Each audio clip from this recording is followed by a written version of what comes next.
Good morning, everybody. Morning. Yay, you're awake. Australian? I don't get it, but there you go.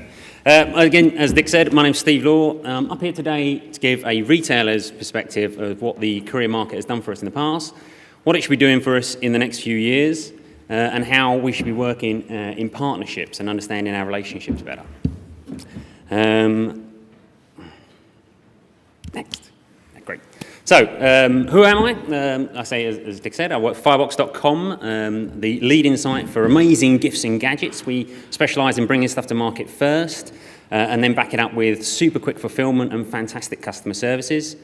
One of the reasons I've been invited to speak here is because I turn up at lots of these events and I've got an opinion, and I'm not ashamed to say it, and I'm very loud, and we'll put it across in quite a plain way. So forgive me if I'm a bit blunt in certain aspects of the slides, but I think you'll get more from it.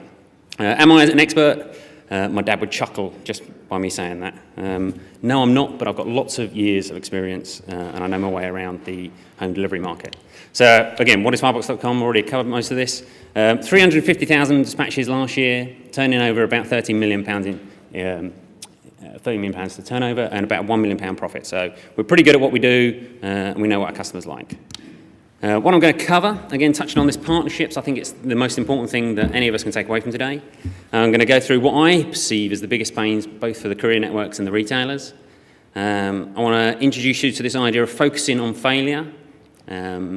Three key things you probably already do know. Lots of people have already covered most of them this morning already, but I think just cover them again. My idea of some new services. I want to touch on customer services and then talk about the international market as well.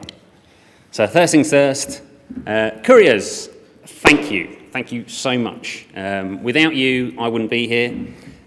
Retailers, e-tail and mail order just wouldn't exist without your networks delivering our parcels to the customer.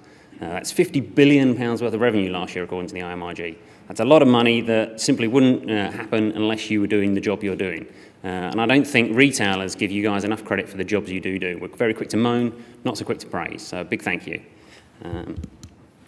Touching on this partnerships thing again and why it's so important. We both carry each other's brands. Again, this is nothing new. You're not going to learn anything new really here. I'm just going to reinforce some stuff.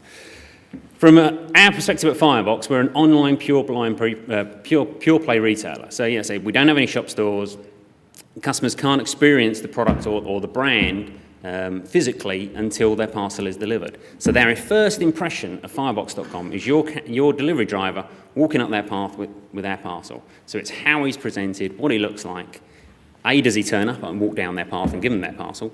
If he fails that step, a very negative first impression. But when he does arrive, is he well turned out? What's that doorstep experience like? Is he smiling? Is he happy? Does he understand the impact that he can have? And it's very easy to be happy and smiley today when I say we're off peak and the sun's out and it's beautiful. But I'm talking about let's focus on peak at Christmas when it's miserable and cold out. Is he giving your brand and my brand, the perception that we want him to give? And the presentation of the box, we spend a lot of time designing these lovely boxes that you guys then go and kick through the network. Of course you don't, but it does happen. Let's take care of the presentation of the box, the presentation of your driver, and that doorstep experience. It covers both our brands, and it's just really so important. And where retailers can let you guys down is sometimes, I'll admit it, we can set you up to fail. So that, can you deliver the services that we're actually selling? Are we overselling that service? And let's say, and are you delivering on your promise? And when you don't deliver on your promise, you can excel through failure. I learned long ago that you can win really loyal customers by turning a negative experience into a good one. Everyone expects you to turn up when you're, if we send something out on a next day service, no one's going to scream at you and say, thank you very much for turning up and doing that job. But if it fails for whatever reason, and then you can turn that around into a really positive experience, that's what gets people talking. So the biggest problem for couriers. Any ideas? Oh, deathly silent. Sorry? Customers out. Well, that is a problem. But I personally think your biggest problem is us. Yeah, I'll admit it. How many retailers are in the room? 10, 15? Fantastic. Thanks for turning up, folks. So often I come to these events and there's hardly any retailers in the room. And I think that's the biggest part of the problem. We don't really appreciate what it's all about. So why retailers can suck, not all retailers do, some of us work very hard not to, is that we can provide very poor communication to our customers. Going back a few years, not that many years, you were talking mail order, we're talking 28 days to deliver, you give us your money, we'll deliver it at some point in the near future. Perceptions have very much changed, but some retailers haven't changed with it as fast as they should. So we can give very poor communication to our customers. We can oversell our expectation of what they can get. Lots of us put raw mail down. We'll dispatch it today. You'll have it tomorrow. Great. Well, that's not a guarantee. As much as Royal Mail believe that they're 90x+% next day deliveries on parcels, that's not the experience that our customers have. It is high, but it's nowhere near that high. So we talk about putting realistic expectations on there. Retailers, we're also great at just saying, you guys can do it. And we're not really taking into account the complexities behind delivery. That size of parcel, geographic location. Can we offer, say, AM, PM, Saturday services in their location? And we just try and shift stuff out the door. Almost all then. Shift stuff out the door without really thinking about it. Saying, again, we're setting you up to fail. And also not giving the customers choice. Channeling them down, say, a delivery path that's convenient for us or convenient for you, but not allowing them to have unintended delivery, or not giving them choice on which delivery address, or not giving them any timed options. We can make your jobs really hard. But we also don't communicate with you guys very well. We still don't, well, at Firebox, and I'm not sure how many other couriers do, give you pre-advice on, if we're experiencing a sudden peak, we don't pre-advise any volumes to you. The first you know about it was when it turns back up at your depot overnight.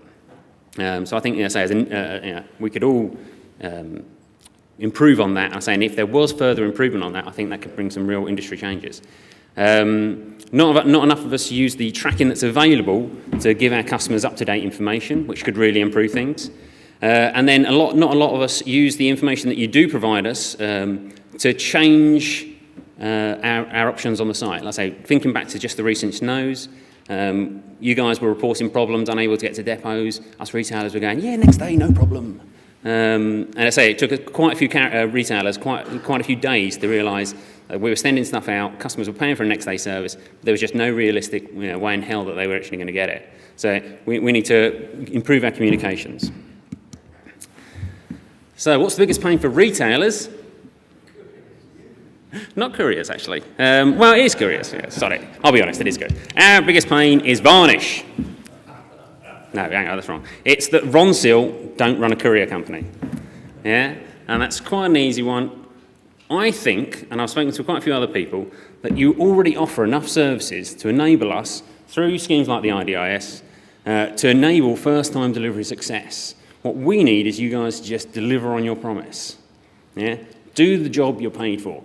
Get the delivery there in the time frame that we've asked it to be there. So when I send something out on a PM service, there's a reason the customer's chosen a PM service. Yeah? It doesn't mean that because your driver's passing at 9 o'clock, he can knock on the door and just try and make his round a little easier. So there's generally a good reason. That's either they work night shift and they don't want to be woken up, or in my industry, it's a gift and the recipient will be in the morning. You go delivering the parcel, you're spoiling that surprise. That can create all kinds of hassles for us. So simply just do what it says on tin. Deliver in the service time window that we've asked you to, and everything would be much, much easier. That's the biggest problem for us. We can talk about nice new services coming up, a raft of unattended delivery options or collection options. But I say most of our customers would be happy if we just delivered when we said we would. So introducing you to this focus on failure. Things that you say, when things go wrong, let's turn them into right. Let's make sure good things come out of bad. I really struggle. Is Citylink here at all? I know Stuart was supposed to be speaking. Nice to meet you, Stuart. I love you. I love your company, not you, I don't know you. But so one thing we struggle with, and I think all networks do, because I've spoken to a few other retailers as well, is when something fails, getting it back out for a redelivery sometimes can be more harder than just dispatching the parcel again. Now, obviously, that's just not right. I want to see SLAs on making sure that second delivery attempts happen when they should. Because when we all talk about these 98% service levels, we deliver 98%, you're factoring carded into that. And I agree that if A customer's chosen to be out and you try and knock on their door, it's a success on your part, but it's still got to be delivered. So as well as the 2% that naturally fail, we've got this anywhere between 5 and 20% that fail on carded. Depends how good the retailer is on their pre-advice. Those parcels need to get delivered second time, and there doesn't seem to be a service level on making sure that happens. Second thing that annoys the hell out of me is, if I'm still liaising with a customer to try and get something delivered, don't go sending the parcel back to me. I say, lots of you have this, I'll hold it for 5 days, I'll hold it for 3 days, I'll hold it for 10 days. If I'm negotiating with my customer to try and get that delivered because of whatever reason, the last thing I want you to do is send it back to me. Customer service gets its own slide in a minute, but the short sum up, as the slide says, is mine's better than yours. I will direct all my customers to come back to me with a delivery issue, and then I'll negotiate with you, and you guys can get it delivered. And that's simply because my customer service department is focused on making sure that the customer is happy. And we've got the authority to spend extra money to make that happen, be it by redirection, third delivery attempts, upgrades, but we'll focus on making sure it happens. I say, and some of your customer services can be difficult to get a hold of. I'd like to see improved the tracking experience for left safe and neighbour deliveries. As Walter covered a little earlier, lots of retailers have really changed their expectations on, do we need PODs? Can we have it left safe? Are we allowed to deliver to neighbours? And that's really driven up first-time success delivery, which is great for you guys. But sometimes the communication of where it's been left safe or at what number you've actually delivered to is confusing at best, and that can turn into an Easter egg hunt that turns into a nightmare for our customers. So at the moment, generally this information is recorded as a POD. Well, it's not really a POD, is it? Let's have a specific tracking event marked for a left safe or neighbour delivery, and specific information captured for where it actually is. Carded, again, like I say, it depends on which retailer you're delivering for, anywhere between 5 and 15 to 20%. Let's improve that experience. If we can prove to our customers you were where you said you were when you carded it by GPS tagging and door photos, brilliant. Some really interesting, exciting stuff already in the market. Let's make sure, let's say, we improve on that so we've got that extra proof we were when we say we were. Foul cages, touching on the second deliveries again. Whatever your network calls a foul cage, a secure parcel area, or etc. They're notorious black holes to actually get a parcel back out of. If I, through your network, ask for you to redeliver something, I'll expect it to go out on the van when I ask it and not be ignored. And collect from the depot experience. Some customers do track to your depots to go and collect their parcels. Whenever I think of a collector depot experience, I cringe. I have this, I don't know if you remember I think it was the 80s, the Labour advert about the massive dole line queue, and you've got these people streaking around the block. I think of that coming out of your depots, but I add to it pee and rain, I add to it grumpy depot staff. I think there's a lot that can be done to improve that experience. So 3 key things you should know. Again, we covered off already. Snow Valley, Carlo, and the online annual delivery report. Fantastic bit of, it was a fantastic report. Really key to know what's going on in the industry. If you haven't read it, get a copy of it and read it. IMRG, the ISIS and IDS scheme, as Andrew just launched, we put a lot of work into that. It's very hard to achieve, but will really drive up success and improve customer service. So that's another fantastic thing to know about. And if you're struggling with if you're really interested in what those things offer, but you're struggling to think about how to implement them as a retailer, then you want to speak to Metapack because they can make it very easy for you. And it sounds like you might want to speak to Chris as well, because it sounds like he may be going down a similar route. So new services, weekend collections. Internet is 24/7.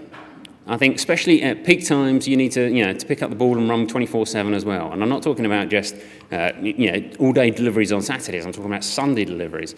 Again, touching on what Chris said, we're talking about picking stuff up over the weekend and deliver it. Pick it up on Sunday from our depot and deliver it on Monday. Not trunking over the weekend just means that you pick up 3 days of traffic on Monday, and you have a terrible Tuesday, and we all suffer from that. Let's just change that. Evening deliveries. I've got like 15 slides left. Sorry. Okay, so evening deliveries. Let's improve on the text and imminent arrival of parcel. DPD, fantastic new 1-hour slots. We can improve on that, I think. Unattended delivery solutions. Let's integrate those better. Parcel shops. Everyone loves the post office. I don't particularly love the post office. They are only really good for people that aren't at work. What we're talking about is parcel shops. It works in other countries. Let's have a dedicated place where parcels can be left and even delivered from where you guys aren't local. And Let's standardise tracking events and codes. So I'm going to have to fly through these now. Customer services, again, mine is really good, yours is rubbish. I want to see more input in driver training, in depot staff training, in customer service training. I would like to be part of that, and I'm sure there's many other retailers that would. You need to get your guys understanding what impact they have on our brand. I want to see published SLAs on your customer service performance. I want to know how long our customers had to queue. I want to know how many of them, how many calls you got abandoned. No one seems to offer this at the moment. Oh, no, I've asked for it many times.